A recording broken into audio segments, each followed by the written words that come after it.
Hey guys, welcome to another episode of the Shaka Tank. Here with Chad Owens, with Danny Kim, and Ben Chung, and we're super excited. And here is the Shaka Tank. Shaka Tank is where we gather entrepreneur stories, how they started, what they've learned, their faithful journey, and the lifelong principles that they carry. War scars, war stories. We've been through it all. Welcome to the Shaka Tank.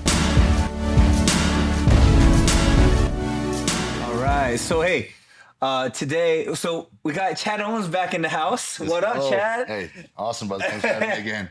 We had a blast last time, so I had to come back. Let's go. Well, appreciate you hopping back on, and I thought we had a really good time, a great conversation.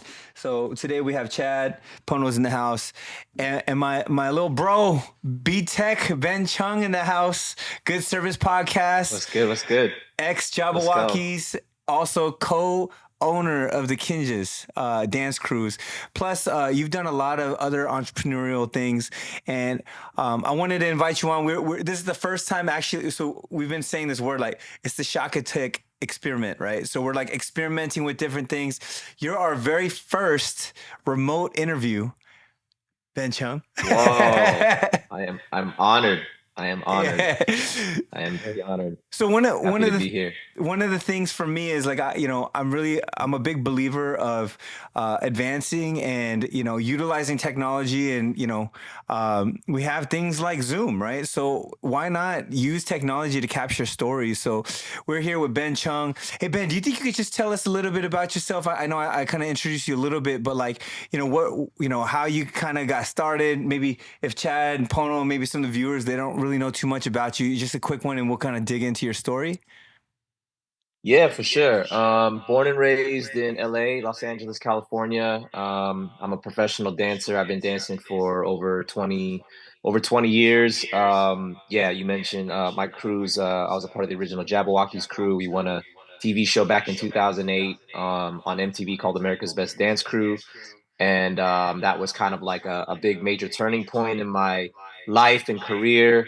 And so from winning the show to like touring the world, and then eventually landing our own residency show in Las Vegas with the MGM Casino, is like we changed the game a lot for dance entertainment. Prior to that, there was it was like a very unprecedented thing that we were able to be a part of. Dance prior to that was kind of more like very like kind of one way to go about it. Like you either are a teacher, or like you go to auditions and then you try to book jobs. Like that was kind of the extent of it. But with Jabbawockeez, we kind of carved our own path where we actually became the main stage act. Like people came to see us versus us going to dance behind another artist. So that was something that to my knowledge had never been done on that scale. And from there, I joined a crew. I was with them for about almost 8 years, and then from there I moved back to LA in 2014, and I joined up with a couple of my other homies. They had started a group called Kinjaz, and it was kind of at that that perfect timing that I had come back from Vegas to LA, that they actually were trying to turn Kinjaz into like a full blown brand and business, very similar to what Jabbawockeez had done. And so they asked if I would be willing to join the crew and help them build this brand and business. And at that time, it was a little bit difficult for me because there was some personal things as to why I even like left Jabbawockeez, even where I was at in my life, and I was kind of like not even sure if I wanted to continue dancing. But it was their mission to leave a positive impact on the world through movement, media, and mentality. And I was like that was what I felt like even for myself, in my faith, like I felt like God was calling me to only do things that leave a positive impact in the world. And so from there, I was like, cool, I align with this mission. And I joined them in 2014, and been rocking with them ever since. So it's been like a full decade now since I've been back in LA with the Kinjaz. Man, and like, so I know your journey. Obviously, we've kept in touch. We've gotten very close over the last, like 8, I don't know how long it's been, probably 8 years or so. And I've seen you. Yeah. It's been a minute, you know what I mean? So, I think you've gone through some interesting things throughout your career, you know what I mean? And one of the things that I know you for is like, man, I always have to look at these anomalies, right? So it's like, yo, Ben, at the time, Jabbawockeez wasn't the number one dance crew in the world. It was just a new thing, right? It wasn't like, right? It was like, hey, they went on, what was it, ABDC or ABDC, yeah. yeah, ABDC, they won. And they didn't have a Vegas residency at the time, right? They were just like a dance crew. And, you know, next thing you know, Jabbawockeez is what it is today. So Ben was a part of that. And then fast forward, he leaves Vegas. And Ben, I would love for you to share that story too about what happened with Vegas and like even the word surrender and some of the things that I've known you for. But fast forward, you know, out of faith, he moves and goes back to California, right? Like drops everything in Vegas. They're doing well out there. He just felt like there was, you know, we're going, but joins the Kinjaz. They get on, what show was that, ABDC also, or? It's the same exact show, ABDC. So this was season 8 now. So I was with Jabbawockeez for season 1, and then we won that season. And then all that time had passed, and then ABDC season 8 rolled around by the time I joined Kinjaz, and so we went back on ABDC. We made it all the way down to the finals. We didn't win the show that season, but that gave us the exposure that we needed. And then a year later, we were invited on to season 1 of NBC's World of Dance, and we made it to the division finals there. So it was kind of back-to-back years of us being on TV, which really helped us with the exposure. And like the mantra of the Kinjaz is movement in the shadows, and it says respect. What's the respect all, fear none? Yeah. Hey, you want to dig into that a little bit? Can you share a little bit about what that? Yeah, like that vibe with respect all, fear none. What does that mean to you, Ben? Yeah, well, respect all, fear none to me is, you know, having a common respect for everyone, regardless of whether they are similar to you, different from you, whether they agree with you or disagree with you. It's to respect all people and respect, you know, all crafts and just knowing your place, but also fearing nothing. Like if you know who you are and you are sort of comfortable in your own skin, knowing what you represent, then there's nothing to fear. And so it's a silent strength. I think I would look at it as like harnessing your own strength, knowing that you approach with humility, but you also know what you have to offer and you know what you bring into a room, and doing that with boldness. And, you know, the interesting thing is Chad and Pono too, right? Like you guys are both business entrepreneurs also, right? And like, I think that's a key thing for our listeners that might be aspiring to be entrepreneurs or own their own businesses or venture into just something where they're control of their own finances, right? But it's like this ability to just jump in head first, right? Like you were talking on the last podcast on how, you know, you had this opportunity and, you know, other people might be scared. They're like, oh, there's a scout there. You know what I mean? And like, you were like, nah, I'm going to go out there and give it my all. You know what I mean? Like, you know what I'm saying? Like, I kind of feel like that's a common theme of just being an entrepreneur, trying to be successful is like, you kind of have to fear none. You could respect them all and kind of have like that mentality of like, okay, cool, what's going on? Like, you know, I respect you all, but guess what? I'm not, you know, I fear nobody. I'm going to go in there with boldness. You know what I mean? Yeah, no, I think it's important to have that. I like how you put it, sort of a silent, sort of a confidence is something like a, you know, that you just have within. And I relate to that because that's just kind of how I feel I am. That's what I did in my come up, you know. So I believed in myself. I knew what I was capable of.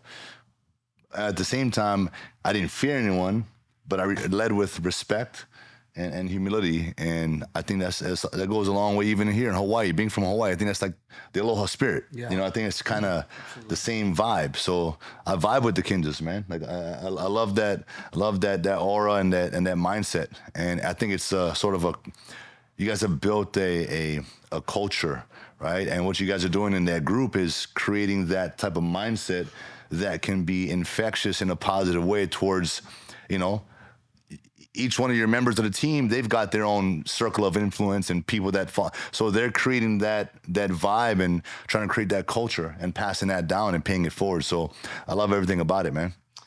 So the wild thing is, thank you, man. Appreciate that, Ben. So the funny thing I say is, Ben might be one of the most impactful dancers of our generation, in my opinion, right? Because when he was on the Jabbawockeez, right? Became probably the top dance crew in the world. And then he was on the Kinjaz that they became one of the top dance crews in the world. I'm like, is the formula Ben Chung? And we should denominator. we should start our dance crew and see if we become the third one, Ben. Hey, but listen, hey, I'm gonna ask you because I'm pretty sure everyone's probably wondering why. Like, so what happened when you left the Jabbawockeez? What was the reason why? And why would you leave? People always saying a situation that seemed like it was so good. Yeah, that's a great question. The answer to that, it's complicated and in some ways doesn't make sense depending on how you look at it. And I was in Las Vegas. I was kind of feeling like top of the world, right? Like at the height of my career and feeling like this is the dream. I'm living my dream.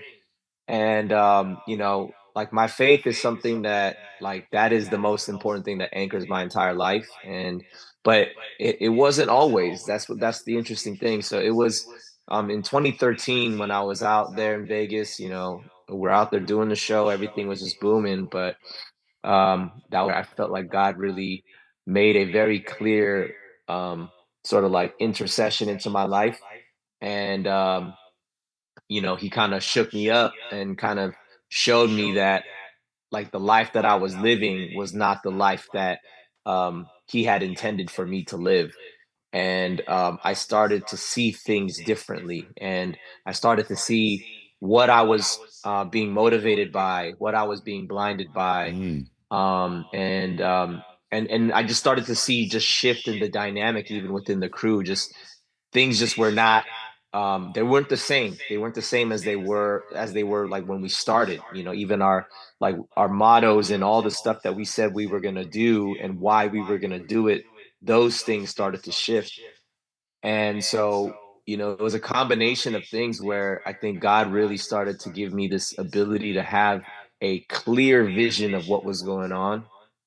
And he put it in my heart to say, like, this is not for you anymore. And the scary thing with that is then, of course, the next question is like, okay, if this isn't it, then what is it then, God? And I didn't hear any answer. It wasn't like, well, here's the next thing you're supposed to do. God's like, that's not what I said. I just said, this isn't for you anymore. Mm. What are you going to do? And I felt like the call was to leave. And it was a tough decision. I mean, I wrestled with it for like an entire year, and all the advice and the counsel that I would get from friends, like I'm like, hey man, I don't know if this is for me anymore. They're like, all right, well, what are you gonna do if you leave? And I'm like, I don't know. They're like, well, that's not smart. Like, you shouldn't leave then. Like that's not the smart thing to do. Have something lined up and then go. And then I was just just thinking and praying. I was like, I don't think that's the move. I don't think that's not what God's calling me to do. I feel like God's saying, get up and go. And so I was like, man, so I took that, step of faith. Like, I use the analogy of when Jesus was calling to Peter to step out onto the water. And, Peter knew that's water. You can't walk on water. But he said, Lord, if that's you, command me to come out. And then he said, come out. And then he did. And then he started walking. So I was like, Lord, I think if it's you telling me to leave, I'll leave. And I know that you'll meet me on the other side of that step. And that was it. And so I left. I came back to LA, and not long after, like maybe within the month or two like of me coming back to LA, that was when I met up with Mike Song and Anthony Lee. Those are the co-founders of Kinjaz, and that's when the conversations about Kinjaz started popping up. So yeah, man, it's a crazy trip. Like, again, like it doesn't make sense, right? Yeah, the logical thing would be, well, if you're gonna quit something, you should have something lined up. Like, that's not responsible. But I don't know, man. God has an upside down way of doing things sometimes, and yeah, I felt like it was more important for me to listen to what I felt the Lord was calling me to do versus what I felt like the logical thing to do was. And God met me on the other side of that step. So the last 10 years has been sort of almost a like a revisiting of all the stuff that I had like sort of done with Jabbawockeez with a lot more wisdom, like having learned from my previous mistakes, learning how to like, fast forward through certain things and how to cut through the noise a lot faster. I mean, so yeah, like with experience comes comes wisdom, right? I mean, should you apply that knowledge, then it is wisdom. And so yeah, that's kind of the nutshell story of how I left and how I came back to LA. Wow. That's amazing. Thanks, man. I mean, my next question was going to be about, the learning lessons from that Jabbawockeez experience and how you're going to leverage that and take that into Kinjaz. Sounds like you've sort of already done that. But I guess when you guys get to the point of, I guess, success at the top of the mountain again, because is that the goal with Kinjaz, like to get that brand? Because I know you spoke on as a business and building that out, like what's going to be different with Kinjaz in your eyes, in your mind, for the end goal versus where the Jabbawockeez ended up landing in Vegas? Yeah, that's a really good question. And in a lot of ways, I don't know how to even fully answer that because like a business and entrepreneurship, like there's people have like, like schools of thought on how to be a good businessman and how to be, the right entrepreneur to have a successful business. And I believe that there are definitely best practices, but the way that I feel like God has been teaching me to operate in life is yes, there are ways to do good business, but not all those ways are God's ways. Mm. And so I'm also learning that, even with Kinjaz, it's been a decade. So much that I've learned, so much that I've like grown in. And, you also have to learn that like life is seasonal. Most things are seasonal. Most things don't last forever, and like even me coming into Kinjaz, I was already thinking about when I leave. And that sounds bad, right? Like that sounds like, wait, what? You just got here. You're already thinking about leaving? I'm like, I just know this isn't forever, So like I'm not saying I'm leaving tomorrow, but I know at some point there is a time to exit, and I'm not even saying that that's now, but I'm I feel like God has given me this ability through the years and through the experiences that I've had of being able to see the things that are happening around me and being able to catch things and being like, I think that's something. Wait, I think that's something too. Some things are good, some things are not so good, and it's not to make hasty decisions. It's not to be like, oh wait, that looks like this. I'm gonna go do this as like a preemptive, like to stop something from happening.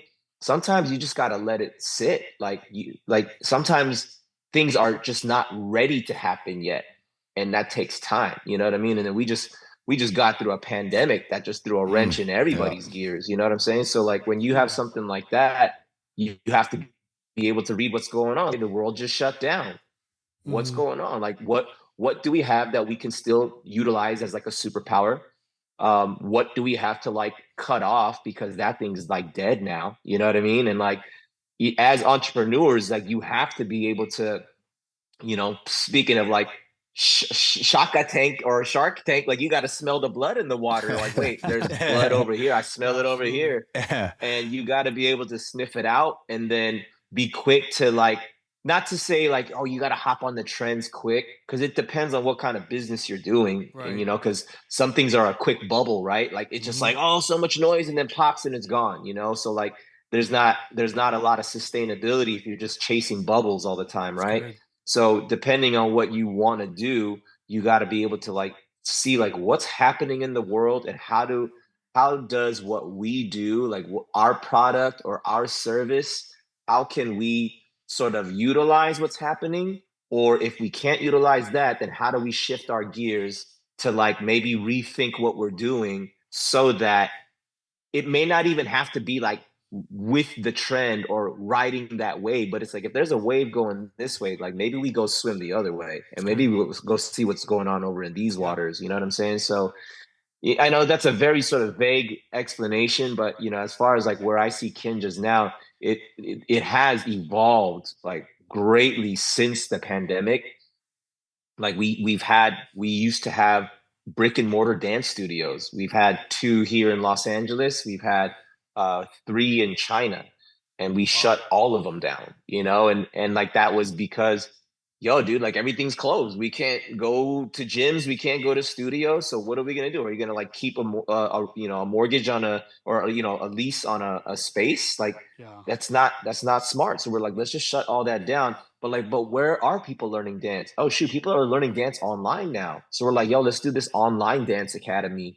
So like, it's again like being able to be quick to pivot and shift, but you got to be able you have to have your head on a swivel while being able to stay grounded, because you can't, like, the shiny object syndrome is dangerous too. You can't just run after the thing that everyone's going over there, let's run, like you might get there too late, and then like there's nothing left for you. So like it's keeping your head on a swivel, but being grounded and wise enough to know to be like, is it time for me to go? Should I even go?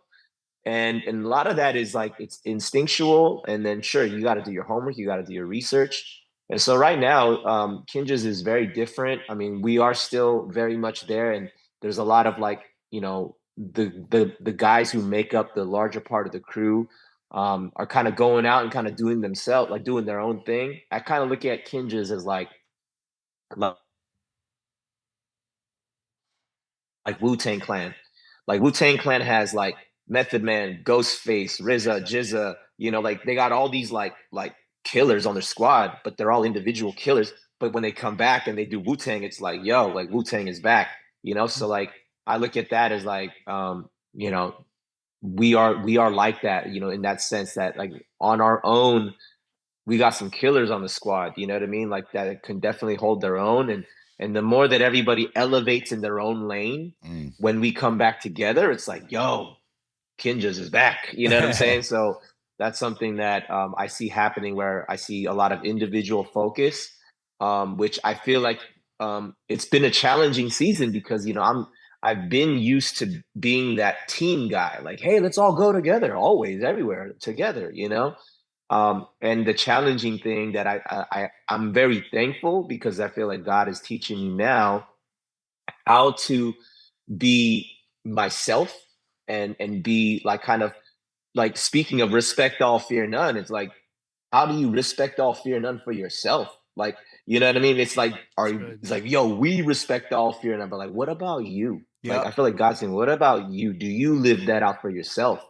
And I'm like, whoa, Lord, you got to teach me how to do that one. So that's kind of what I'm learning right now. And I'm shifting into a handful of different avenues, podcasting being one of them, So, and Ben, the speaking space being another one. On that tip, so you were talking about evolutions, and you were saying how, it almost feels like the mind isn't like, oh, when am I out? But it's like, it's always I almost feel like indirectly what you're saying is my mind is focused on evolution, right? And evolving happens. Yes, absolutely. So it's not necessarily like leaving or ending something. It's like, when is this particular season going to evolve into what it's next, right? And to a point, to a point that you brought up is, and just right now, I wanted to latch on to this, and I would love some advice too, right? Because Ben was the one person that was encouraging me to do a podcast for years, and I was like, oh, I don't know, and he's like, no, bro, like I would love it if you just did one. And I'm like, and I remember thinking, if it happens, it happens. If the timing is right and the situation is right,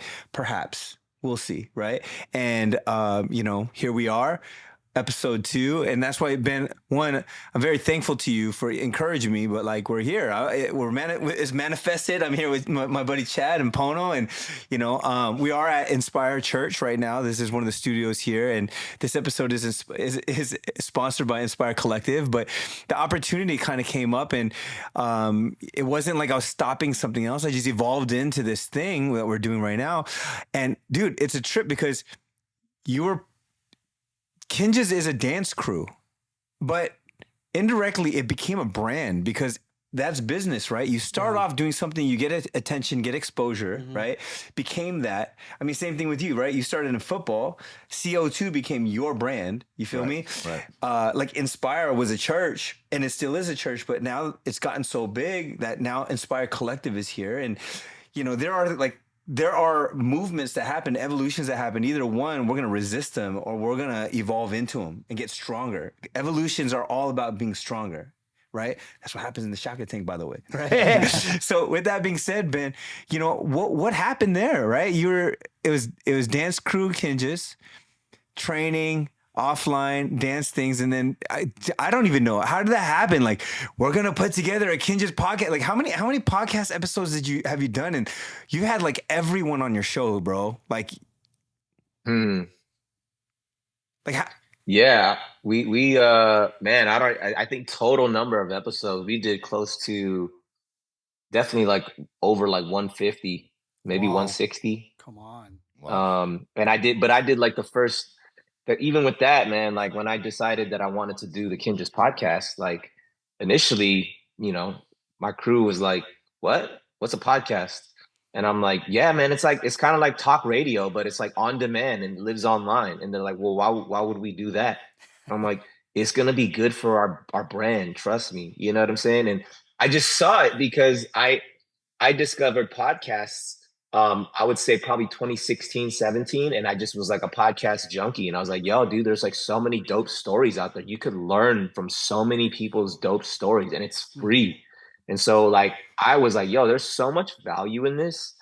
And then as I'm like learning about, certain podcasts that I was following, I was like, yo, there's like you can bring a lot of visibility to a brand, but not like you're trying to sell people. You're not trying to like make sales on a show. What you're doing is you're telling a story because what makes a brand have brand loyalty? It's a good story.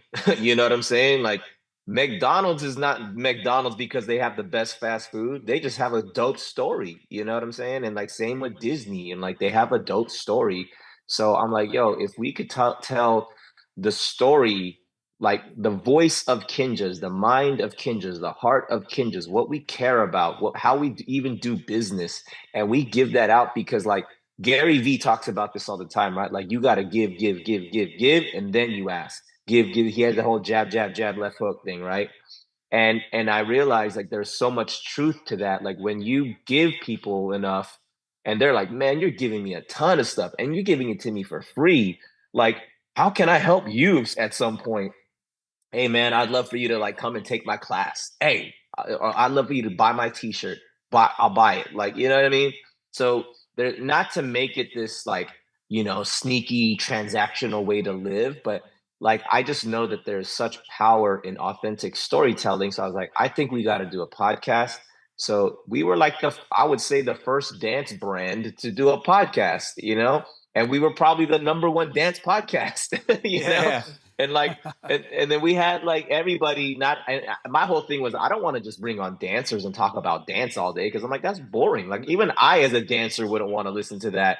I'm like, yes, I want to bring on dancers, but I also want to bring on like chefs. I want to bring on musicians. I want to bring on entrepreneurs. I want to bring on people in tech and like industries that like aren't what I do because I realized for myself I personally learned more from people who do something different from what I do than who do what I do. You know what I mean? And I think there's like the human relatability because the human experience, everybody has that. But then, like, if you're coming from that industry, how can I now apply that knowledge to what I do as a dancer? And what I learned is like, like I said, I'm listening to the Gary V's, I'm listening to Tony Robbins, I'm listening to Lewis Howes, like all these different people who are doing like multiple layered things. I'm like, yo, I want to be that version in the dance world. You know what I mean? Like, I want to be that guy and not just like be a one trick pony and like all I do is dance. But I'm like, Mm. not to be like, I want to do everything, but like, I want to be able to spread my wings and fly in multiple places that I know that first of all that I'm passionate about and that I believe in, and second that really like energize and light me up, and third like outside of that, all of it is for the purpose of serving people because I feel like I've been served by many people that I feel like my purpose is to serve people, and I think that's the makeup of an amazing entrepreneur is knowing that what you do, what you serve, or your service or your product is there to serve people. And so, yeah, even starting the podcast was something that I was like, let's just do it. And then we did like 110 episodes, like for free, like no money. And then because it's content that's evergreen, once it's out there, it's out there, it's discoverable. It got discovered by, caught the wind of somebody over at Sony Music. And they were like, oh, shoot, this is a dope podcast. And I was like, oh, damn, they already have 110 episodes. they're like, let's pick this show up and let's put it, like, give them a contract. And so we got a two season contract under as a podcast network under Sony called Broccoli Productions, and they picked us up, and then paid. they offered us. You got paid for it. And so we turned a look. a podcast. You can get paid on podcasts. That's not bad. Yeah. That's right. Hey, a lot of people don't know, right? Like you guys got picked up by Oh, that's amazing. Yeah. Man, podcast is like the new education now. It's like the new school. Like, you know, people learn so much from podcasting, right? And it's you get so much perspective. And to me, I think that's the way more people today like to learn. Is through others' experiences. So I know we started the podcast without one of our co-hosts, Mike Kai. Mike Kai's in the house. Yo, we got Mike. Hey, this is how we Switching. I'm back. This is my boy Ben. Ben Chung. How you doing, Ben? Former Jabbawockeez. What's up, Mike? Kinjaz. Jabbawockeez. I love them, man. There we go. Thank you. Yeah. I've heard a lot about you, Pastor Mike. I heard a lot about you as well, and thank you so much for joining us. We appreciate that. Yeah. You like my hat, my Warriors hat. You from LA? You from the Bay Area? Which one? I'm from LA. I'm Condolences. But I do think the Kinjaz did dance at the Warriors halftime show. Yeah, we did twice. The Christmas back-to-back years, the Christmas game. Damn, bro, how hard was that for you to do that? Oh man, it's a lot of work, man. You know, but you know, we've been doing this again for over 20 years, man. So like, you know, we go in and we just do our job, but man, it's so fun, especially doing things like that are like very high energy. You have one shot. There's a lot of variables for things to go wrong. You know, you're literally performing on a basketball court, like with 360 people around you, and then knowing like, how do we put on a show for everyone? We don't want to just face one way where everyone else is just getting our backs the whole time. And then we have like cameras that we're staging we even choreograph where the camera is supposed to go. So our staging moves, knowing that we want to perform for the entire stadium, as well as make it good for camera. So there's a lot of thinking and pre-planning that goes into it. So it's a lot of work. And it's funny that we put in so much work for something that's done in like 3 minutes. So you know what I'm saying? I want to touch on that real quick, because I mean, Mike just hopped on right now, and I'm learning Mike. He prepares, right? So like for sermons or for speaking, right? It's like, it doesn't just happen because you freestyling like we're doing on this podcast. No, you know, but the reality of it is, I love what you said, because Heath Evans, he's another friend of mine. He was part of the New England Patriots, and he won a Super Bowl, I think, with the Saints. But he said, Bill Belichick used to say, our game is won in practice. It's like we practice so much that we show up and we already know we won, because we already know that they're not going to beat us. You know what I mean? But I wonder, like, Mike and Ben, that's something that you guys probably click on too, right? Is like preparation. Oh yeah, 100%. Like definitely, in order to do the routines that you guys do for 3 minutes takes hours, in fact years of practice in order to get to that level. Same thing with preaching. To me, it's you know, what is it, 10,000 hours to become an expert in something, 10,000 right? Hours. Shout out to Justin Bieber. 10,000 hours and Malcolm Gladwell, The Tipping Point. It takes 10,000 hours to be an expert in loving my wife. I've got 30 years of marriage. It takes 10,000 hours of 28 years of preaching, and each sermon is 40 minutes. So I don't just throw it all down in 40 minutes. No, there's like 10 hours of sermon prep. There's at least 1 hour of prayer time through the whole thing. And then when you get, just like you, when you get your base down, you know what your 6 points are, your 4 points on, then you can start to get creative with that. You know what I mean? You just add the flair, add the flair. Right? Yeah. You sauce it, you ad lib, the Holy Spirit speaking through you, God speaking to you, and it's all, and the same thing I'm sure with your dance routine. If we were to give you, give me these 4 moves, and then you were to throw everything in between, it's all your years of everything that you've ever done thrown into a routine. That's it right there. So that right there was those are bars right there, dude. This He's not new to the game. Oh, believe me, Mike's got bars for days, dude. That's why I was like, hey, this would be a cool podcast, like just vibe, because in the Shaka Tank, it's like, yo, let's just throw everything in the tank and just see what comes out, right? And it's like, you know, sometimes you get some blood, but sometimes you get some food, and, you know, we can feast on this stuff. And I think there's a lot of wisdom that's going to be coming out of this. But, you know, I think that's a key point, right? It's like people see people successful, and they're like, oh, yeah, you know, they got lucky. It's like, nah, man. No, that doesn't just happen. Yeah. Okay, I want to tell you something. Think about this. Who's your favorite basketball player of all time? Oh, that's the debate. No, I mean, I grew up on Michael Jordan. Right, okay. So that's Michael Jordan, right? There's no other answer. Right. You can't bring up LeBron. Kobe might be close, but yeah. But here's the deal. The thing, a reporter asked Michael Jordan back in the day, Ben, they said, who is the only player in college to ever hold you less than 20 points per game? He thought about it and he said, Dean Smith, my head coach. His coach would not let him score more than 20 points per game because his fundamentals were more important than how high he could jump or how hard he could dunk. So when you look at Jordan's all fundamental base, but then it's the excellence that comes with that. You look at that, it's the base. Yeah, his base is so good. Yeah. Right? Now you can elevate and excel when he got to the pros and let his talents and that flair come out because his fundamentals are so sound. His rookie year as a Bull was better than his final year, his junior year as a Tar Heel. Think about that. Amazing. Because you went up against better competition, but he was even Caitlin Clark. Yeah. Look at her. For those of you who watch Iowa basketball, now the Indiana Fever, her first game. Talk about a brand. Right. Yeah. Caitlin Clark, fundamentals, but taking it to the next level. Her rookie year is going to be sensational. So with that being said, like, you know, I think just everyone on this pod today, how important is it to read books? Right? Because, you know, starting good frameworks and fundamentals for your life, right? It's like, hey, you can freestyle it and do everything you want and then learn through trial and error. But for me, I'm kind of hearing like, look, even with this podcast, like, why not learn from other people, right? Why not put the time in to read and listen and learn? And you can almost like gather all this information and kind of almost set yourself up for success a little faster when you kind of do those things. So with that being said, Ben, I know you read a lot. You're doing Audible a lot. You got like podcasts that you're listening to. I think, hey, you want to share any of the things that kind of help you with just your mentality and the way that you've achieved success in your life? You know what I mean? Is there anything that you've picked up along the way too?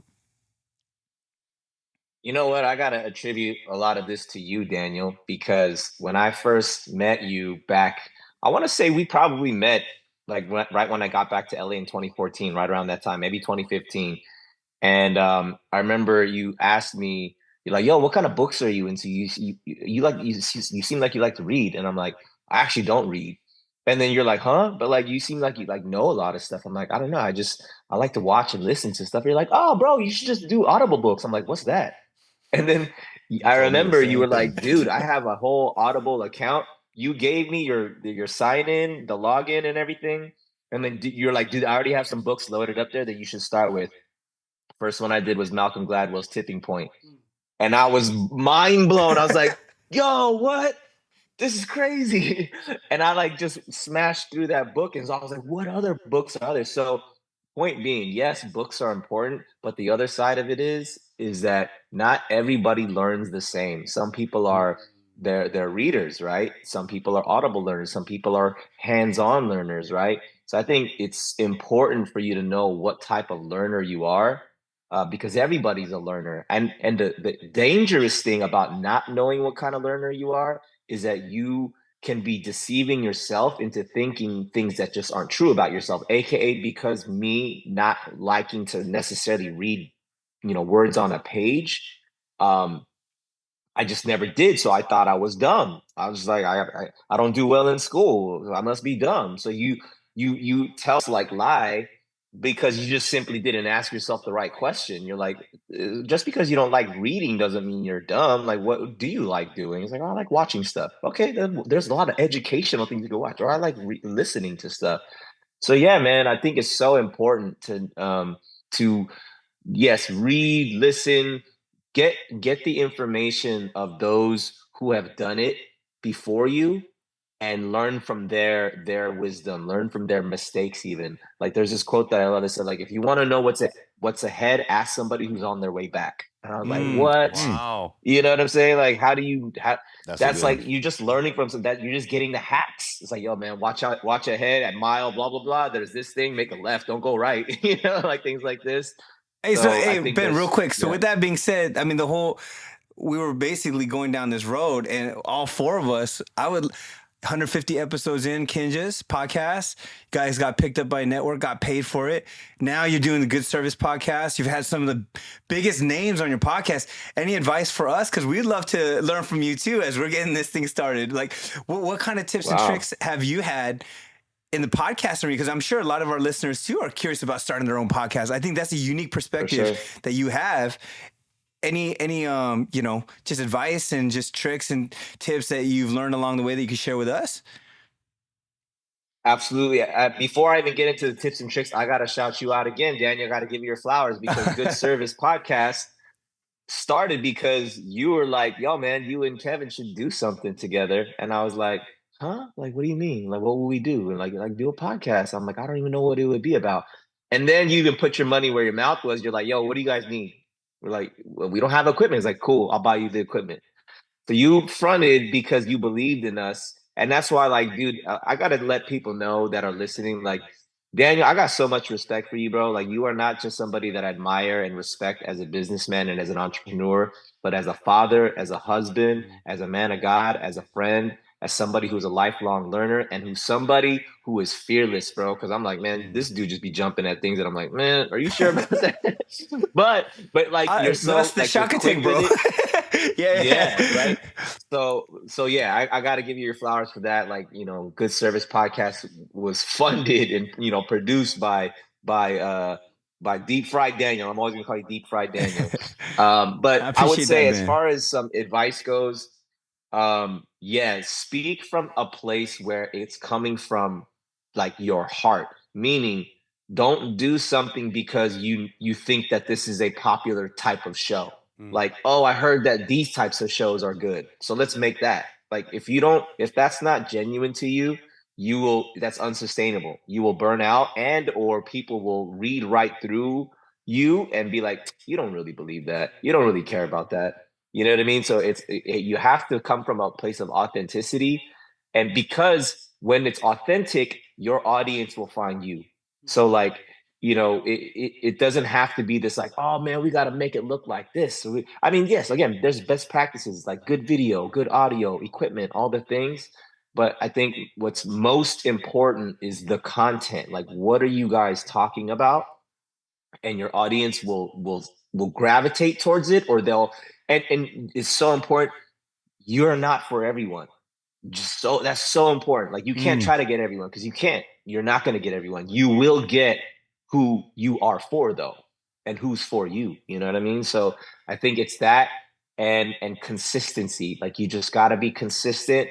You got to treat it. I mean, you tell me this all the time, Dan. You like treat yourself like a business. Like, so then treat that like a business. Do all the best practices. Yes, like, and for me, speaking of reading, it's like, what are you doing? You're studying the greats, right? Like, oh, this author, like, I want to read this book because I want to know what this person thinks. So, like, study the greats of the podcast world, of, like, this show seems to be doing really well. What do they do practice wise? Okay, maybe we should adopt some of that stuff. So it's that. Be authentic, be consistent, speak from a place of just, yeah, honesty, and just be yourself. Like, don't feel like you need to, you know, do anything other than, like, think about sustainability. Like, you just got to be like, can I do this every day?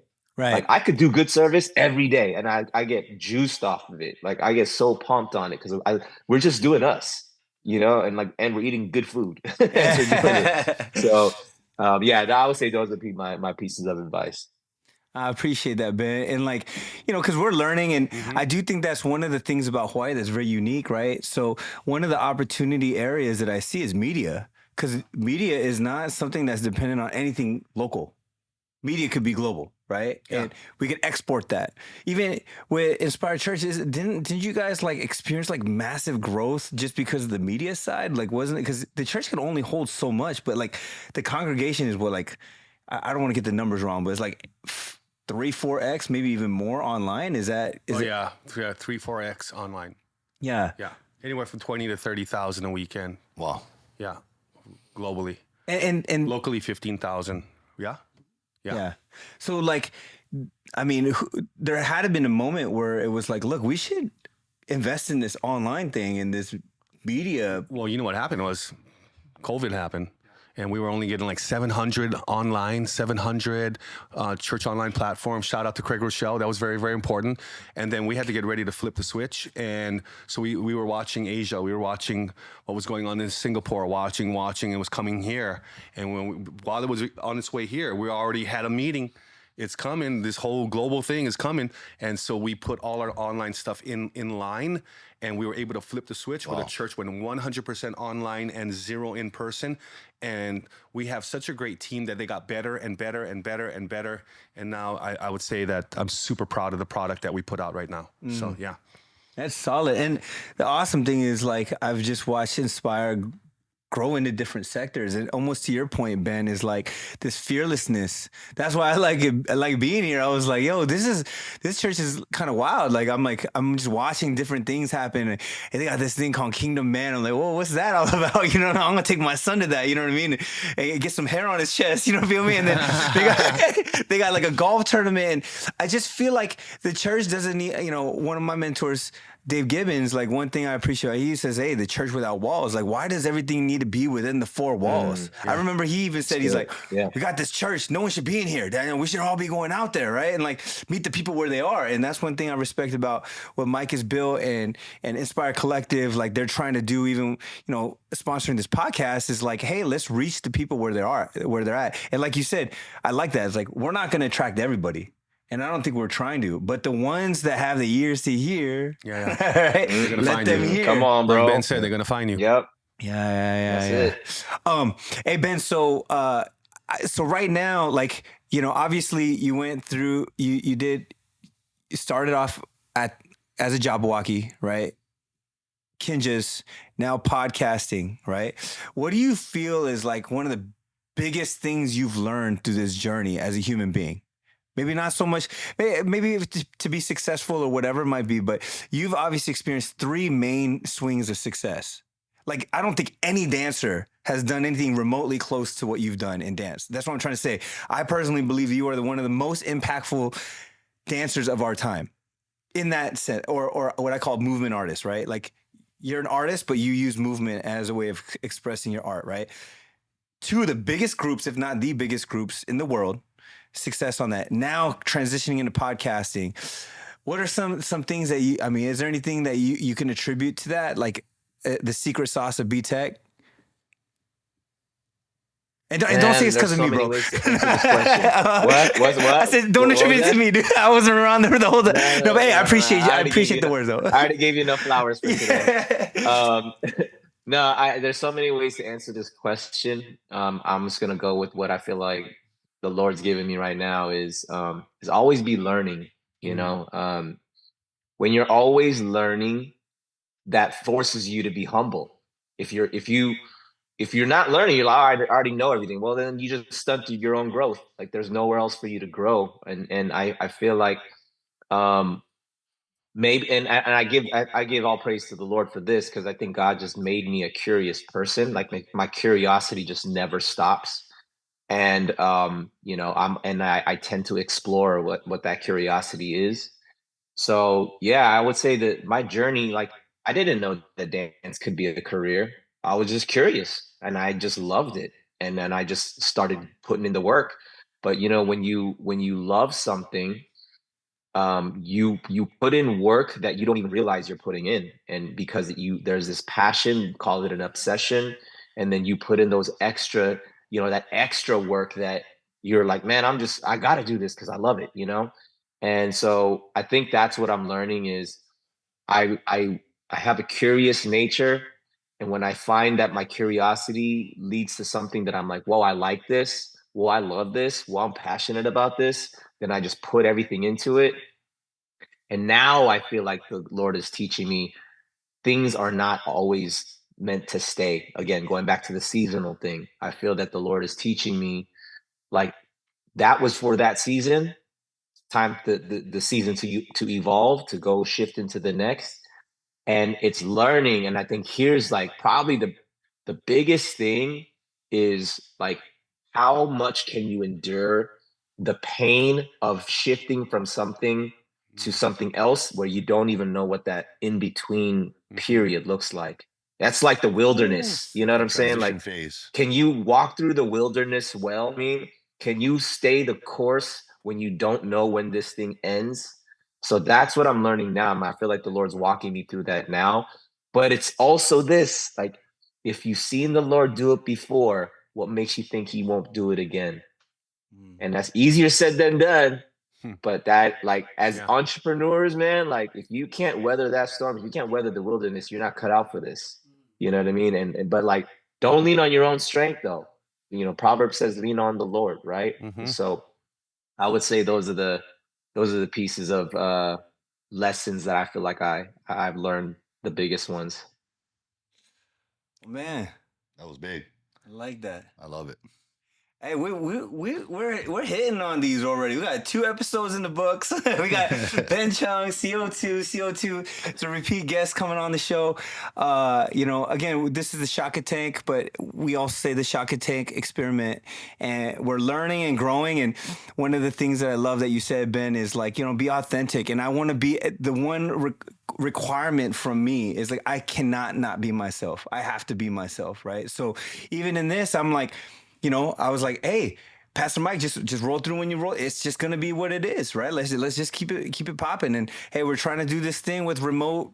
You know, like there might have been little glitches, but you know, I think there is beauty in the imperfection, right? And there's like almost beauty in this ability to be humbly like low, where more can be added onto that, right? If we start off so high, there's one way. But hey, I want to see what we look like 150 episodes in. Know what I mean? Let's go. Let's go, baby. Let's put that out there. Yeah, hey, we're throwing it out there. Hey, so I appreciate you having us having you on, Ben. You know, you've been a pleasure to watch your career, and it's been been awesome seeing you on TV and just seeing you flourish. You know, I know you had Alohi. He's a local you know, legend out here too on the Chargers. Alohi Gilman. Alohi Gilman, yeah. And he was on your podcast. I know you've had, you know, you've Jackson Wang on your other podcast. You got what? How many million followers? I don't know, dude. Like everybody. 150 million followers. Yeah, the whole world's following that guy. Yeah. But, you know, it's just really cool to see Ben like turn his platform from dance into like a verbal stage where he's extracting really cool stories. So in that sense, I'm honored to have you on, Ben. I appreciate the time that you spent with us today. And who knows, maybe later down the line, you know, maybe come on again in person here in Hawaii. Come on, bro. I will make that flight to go be out there. Don't even have to ask me twice. Love to have you, man. We'd love to have you. Awesome. Yeah, cool. that'd be great. That'd be so fun. Hey, Mike, how do we end this thing? I want to pick up from the last one. We do the shakas. Yeah, we just got to do a shaka. All right. All right. 1, 2, 3. Shaka out. Yes, sir. Hey. Right on, Ben. Appreciate you, brother. Thank you, Ben. Love you, bro. Yeah, appreciate you guys. Love you too. Love you too. Shoots.